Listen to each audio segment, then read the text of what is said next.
নমস্কাৰ মই দীপানিতা দিনটোৰ প্ৰথমটো খবৰ লৈ আহিছো উচ্ছেদ চলি আছে ৰাজ্যত তাৰ মাজতে নামনি অসমত পুনৰ উচ্ছেদক লৈ এক ভয়ংকৰ পৰিস্থিতিৰ সৃষ্টি হৈছে ধুবুৰীত হবলগীয়া দ্বিতীয়টো উচ্ছেদৰ জাননী পোৱাৰ লগে লগেই কিন্তু হিন্দু লোকৰ মাজত এক হাহাকাৰ পৰিস্থিতি ধুবুৰীত শ হিন্দু লোকে পৰিবেশ উত্তাল কৰি তুলিছে 100 বছৰ পুৰণি মন্দিৰ ভঙাৰ পূৰ্বে আমাৰ জীৱন লগ বুলি হুংকাৰ প্ৰদান কৰিছে আৰু উচ্ছেদৰ বিৰোধিতাৰে ৰাজপথত ওলাই আহিছে ধুবুৰীৰ শ হিন্দু লোক এই মুহূৰ্তত বিস্তৃত খবৰ আমি আপোনালোকক জনাবলৈ চেষ্টা কৰিম ধুবুৰীত দ্বিতীয়টো উচ্ছেদৰ জাননী পোৱাৰ পাছতে ৰাজ্য চৰকাৰৰ বিৰুদ্ধে ৰাজপথলৈ ওলাই আহিছে শ হিন্দু লোক মা কালী মন্দিৰৰ সন্মুখত একত্ৰিত হৈ সাব্যস্ত কৰিছে প্ৰতিবাদ মন্দিৰৰ সন্মুখত একত্ৰিত হৈ হিন্দু লোকে সাব্যস্ত কৰিছে প্ৰতিবাদ উচ্ছেদৰ বিৰোধিতাৰে উত্তাল প্ৰতিবাদ ধুবুৰীৰ হিন্দু লোকসকলৰ হিন্দু জনতাই প্ৰতিবাদ সাব্যস্ত কৰিছে জীৱন দিম তথাপিও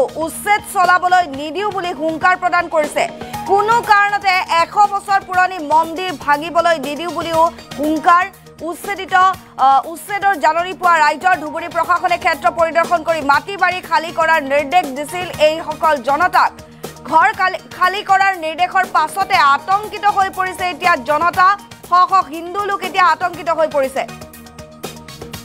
বিজেপি সৰকাৰ হাই হাই বিজেপি হাই হাই ধ্বনিৰে এক উত্তেজনাময় পৰিবেশৰ সৃষ্টি কৰিছে ধুবুৰীৰ ৰাজপথত নিৰ্মীয়মান ধুবুৰী ফুলবাৰী দলঙৰ পৰা ধুবুৰী জাহাজঘাটলৈকে নিৰ্মাণ হ'ব লিংক ৰোড 11 নং ৱাৰ্ড বাহাদুৰতাৰীৰ বহু লোকৰ ঘৰবাৰী উচ্ছেদৰ বাবে প্ৰস্তুতি চলাইছে প্ৰশাসনে ঘৰ ভাঙিব লাগিব বুলি মৌখিকভাৱে প্ৰশাসনৰ ফালৰ পৰা নিৰ্দেশ দিয়া হৈছিল আৰু তাৰ পাছতে এক হাহাকাৰ পৰিবেশে বিৰাজ কৰিছে আতংকিত হৈ ৰাজপথলৈ ওলাই আহিছে এই সকল জনতা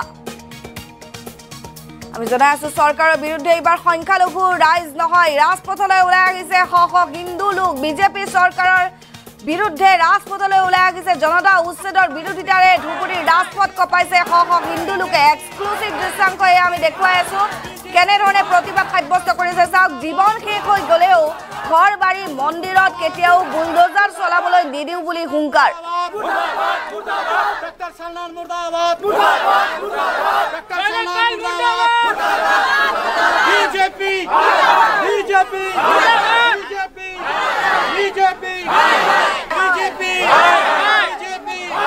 বিজেপি বিজেপি আৰু এয়া হৈছে কালী মন্দিৰৰ সন্মুখতে প্ৰতিবাদ সাব্যস্ত কৰিছে একত্ৰিত হৈছে জনতা আৰু এই সকল জনতা একত্ৰিত হৈ প্ৰতিবাদ সাব্যস্ত কৰিছে ধুবুৰীৰ দৃশ্যাংশ আমি দেখুৱাই আছো 11 নং ৱাৰ্ড বাহাদুৰতাৰীৰ জনতা এনেধৰণে ৰাজপথলৈ ওলাই আহিছে মৌখিকভাৱে ঘৰ খালী কৰাৰ নিৰ্দেশ দিছিল তাৰ পাছতে জীৱন দিম তথাপিও উচ্ছেদ চলাবলৈ নিদিও বুলি হুংকাৰ প্ৰদান কৰিছে এই সকল জনতাই ৰাজ্য চৰকাৰৰ বিৰুদ্ধে ৰাজপথলৈ ওলাই আহিছে উত্তপ্ত পৰিস্থিতি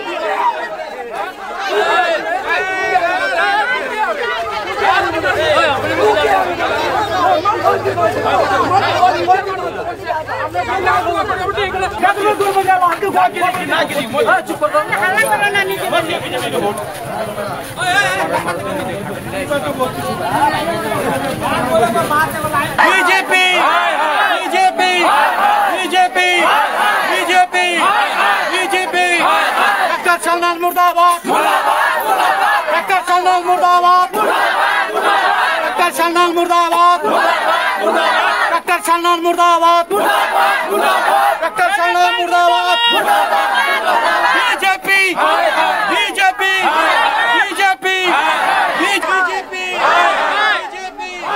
বিজেপি বিজেপি বিজেপি আৰু এনেধৰণে প্ৰতিবাদ সাব্যস্ত কৰিছে মা কালী মন্দিৰৰ সন্মুখত একত্ৰিত হৈ শ হিন্দু লোকে প্ৰতিবাদ সাব্যস্ত কৰিছে উচ্ছেদৰ বাবে যি ঘৰ খালী কৰাৰ নিৰ্দেশ মৌখিকভাৱে দিছিল প্ৰশাসনে তাৰ পাছতে এই সকল জনতা ওলাই আহিছে ৰাজপথলৈ বিজেপি বিজেপি বিজেপি বিজেপি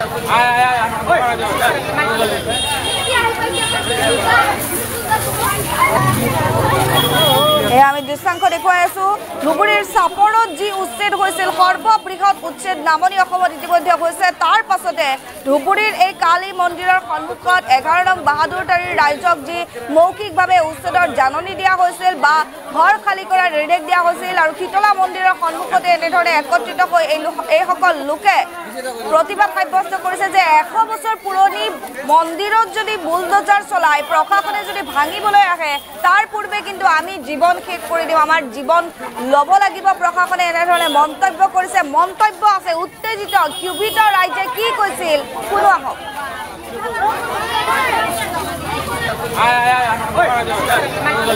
বাপ দাদা আমাদের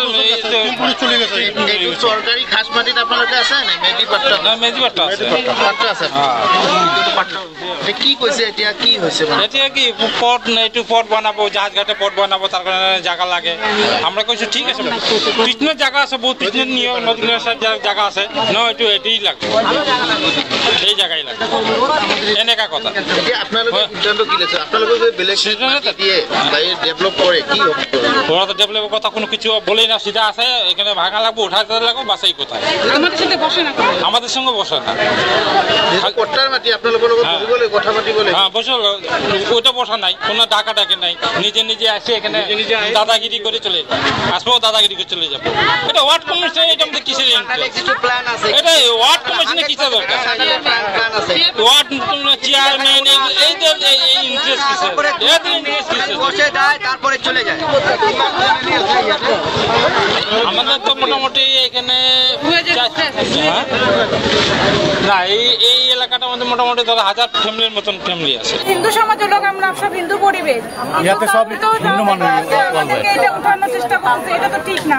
এখন জাহাজ ঘাটের জায়গা লাগে, আগে প্রথমে একটা ফ্লোর ভাঙা হয়েছে তারপর এখন আবার একটা ফ্লোর ভাঙতেছে, এটা তো ঠিক না। না এখন আমাদের যদি ভাঙবে আমাদের সাথে তো বসতে হবে ওনাদেরকে, ওনারা তো আমাদের সাথে বসে না, উনি চেয়ারপারসনের সাথে বসে, উনি হলো ডিসির সাথে বসে, এসপির সাথে বসে, পাবলিক যে আছে পাবলিকের সাথে তো বসতে লাগবে। পাবলিকের বাড়ি ভাঙবে তো ডিসির বাড়ি ভাঙবে না তো, না মোদির বাড়ি ভাঙবে না হেমন্তের বাড়ি, কারো বাড়ি ভাঙবে না। কিন্তু হেমন্ত স্যার এটা আমাদের জানানো উচিত যেখানে হনুমান মন্দিরে যখন এত বড় ঘটনা হচ্ছে তখন এই হিন্দু সমাজটা কিন্তু এক যুদ্ধ হচ্ছিল, কিন্তু এখন আমাদেরকে যে তুল্য ছিন্ন করে যে ভেঙে দিতেছে, তাহলে এখন আমরা যে আধা মানুষ সবাই যাবো কোথায়?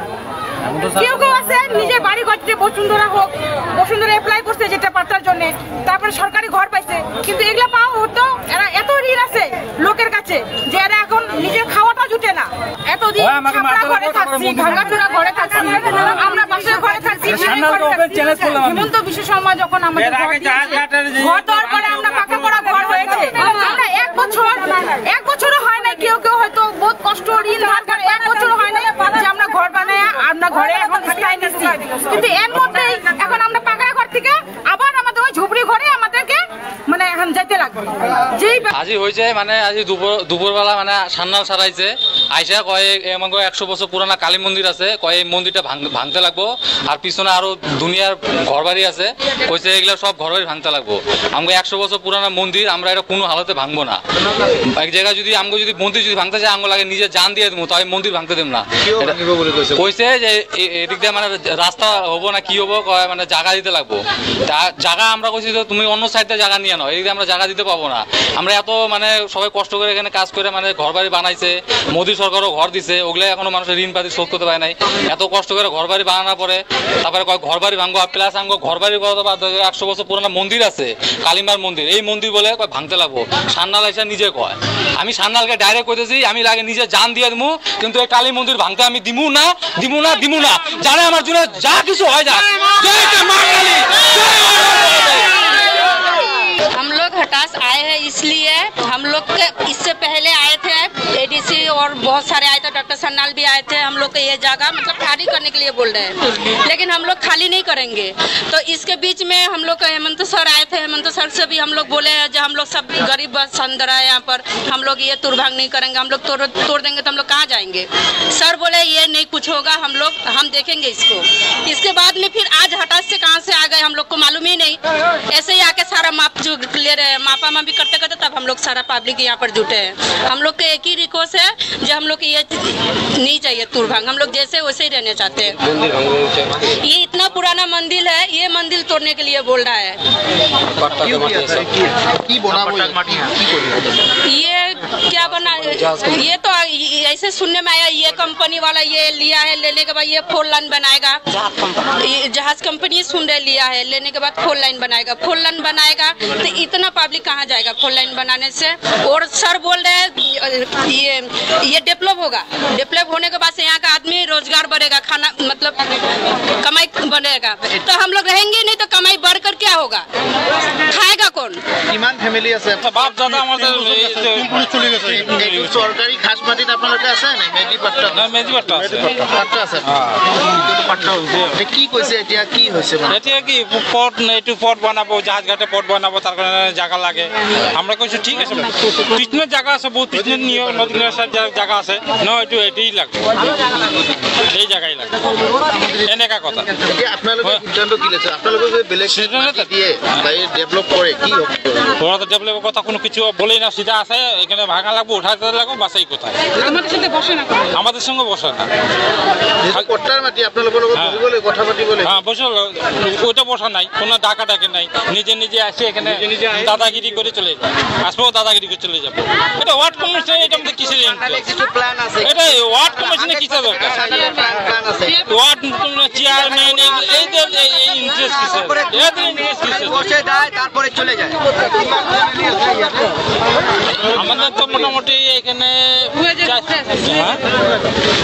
না, এই এলাকাটার মধ্যে মোটামুটি 1000 ফ্যামিলির মতন ফ্যামিলি আছে। হিন্দু সমাজের লোক, আমরা সব হিন্দু পরিবেশ, ইয়াতে সব হিন্দু মানুষ এটা উঠানোর চেষ্টা করছে, এটা তো ঠিক না। এখন জাহাজ ঘাটের জায়গা লাগে, আগে প্রথমে একটা ফ্লোর ভাঙা হয়েছে, তারপর এখন আবার একটা ফ্লোর ভাঙতেছে, এটা তো ঠিক না। না এখন আমাদের যদি ভাঙবে, আমাদের সাথে তো বসতে হবে ওনাদেরকে। ওনারা তো আমাদের সাথে বসে না, উনি চেয়ারপারসনের সাথে বসে, উনি হলো ডিসির সাথে বসে, এসপির সাথে বসে। পাবলিক যে আছে, পাবলিকের সাথে তো বসতে লাগবে। পাবলিকের বাড়ি ভাঙবে তো, ডিসির বাড়ি ভাঙবে না তো, না মোদির বাড়ি ভাঙবে, না হেমন্তের বাড়ি, কারো বাড়ি ভাঙবে না। কিন্তু হেমন্ত স্যার এটা আমাদের জানানো উচিত, যেখানে হনুমান মন্দিরে যখন এত বড় ঘটনা হয়েছে, তখন এই হিন্দু সমাজটা কিন্তু এক যুদ্ধ হচ্ছিল। কিন্তু এখন আমাদেরকে যে তুন্ন ছিন্ন করে যে ভেঙে দিতেছে, তাহলে এখন আমরা যে আধা মানুষ সবাই যাবো কোথায়? কেউ কেউ আছে নিজের বাড়ি ঘরছে, বসুন্ধরা হোক, বসুন্ধরা অ্যাপ্লাই করছে যেটা পাঠার জন্য, তারপরে সরকারি ঘর পাইছে। কিন্তু এগুলা পাওয়া হতো, এরা এত ঋণ আছে লোকের কাছে যে এরা এখন নিজের খাওয়াটা জুটে না। এতদিন ঘরে থাকছি, ভাঙাচোরা ঘরে থাকছি, আমরা বাসায় ঘরে থাকছি। হেমন্ত বিশ্ব শর্মা যখন আমাদের ঘর দেওয়ার পরে আমরা পাকা করা ঘর হয়েছে, আমরা 1 বছরও হয় নাই, কেউ কেউ হয়তো বহুত কষ্ট ঋণ ধার করে 1 বছরও হয় নাই যে আমরা ঘর বানায় আমরা ঘরে এখন স্থায়ী নিচ্ছি। কিন্তু এর মধ্যেই এখন আমরা পাকা ঘর থেকে আবার আমাদের ওই ঝুপড়ি ঘরে আমাদেরকে মানে এখন যেতে লাগবে, যেই ব্যবস্থা করছে।